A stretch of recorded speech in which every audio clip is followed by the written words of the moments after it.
ಒಳಗಡೆ ತುಡುತ್ತಾ ಇದೆ, ಬೇರೆ ಏನೋ ಮಾಡಬೇಕು ಅನ್ನೋ ಒಂದು ತುಡುತ್ತಾ ಇದೆಯಲ್ಲ, ಸೊ ಅದು ಖುಷಿ ಕೊಡುತ್ತೆ ನನಗೆ. ಬೇರೆ ಯಾವುದೋ ಒಂದು ಇದಕ್ಕೆ ಅಂತೇಳಿ ಇದರಲ್ಲಿದ್ದೆ. ನೀವು ಲಾಸ್ಟ್ ಟೈಮ್ ನೋಡಿದಾಗ ಡೈರೆಕ್ಟ್ ಇಲ್ಲ, ನಾನು ಇದನ್ನ ಬೇರೆ ಏನೋ ಮಾಡ್ತೀನಿ ಅಂತೇಳಿ ಏನೋ ಸ್ವಾಮಿ ಅಣ್ಣನ ರೆಡಿ ಮಾಡಿದ್ದಾರೆ. ಒಂದು ಕಮ್ ಬ್ಯಾಕ್ ಅಂತ ಏನಂತೀವಿ, ಒಂದು ಒಳ್ಳೆ ಕಂಟೆಂಟ್ ಜೊತೆಗೆ ಒಂದು ಒಳ್ಳೆ ಕಮ್ ಬ್ಯಾಕ್ ಆಗ್ಬೇಕು ಅನ್ನೋದು ಎಲ್ರಿಗೂ ಆಸೆ ಇರುತ್ತೆ. ಸೊ ಹಾಗೆ ನನಗೂ ಒಂದು ತುಡುತ್ತಾ ಇತ್ತು, ಒಂದು ಒಳ್ಳೆ ಕಂಟೆಂಟ್ ಸಿಗ್ಬೇಕು ಅಂತೇಳಿ.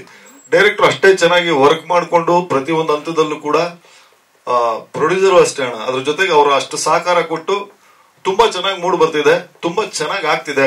ಎಸ್ಪೆಷಲಿ ಗುರು ಸರ್ ಜೊತೆಲಿ ಫಸ್ಟ್ ಟೈಮ್ ವರ್ಕ್ ಮಾಡ್ತಿದ್ದೀನಿ ನಾನು. ಅದನ್ನ ಇನ್ನೊಂದಷ್ಟು ಖುಷಿ ಜಾಸ್ತಿ ಮಾಡಿದೆ.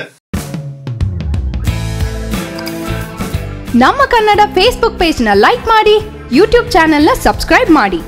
For more updates click on the bell icon. ನಮ್ಮ ಕನ್ನಡ ಡಿಜಿಟಲ್ ಮೀಡಿಯಾ.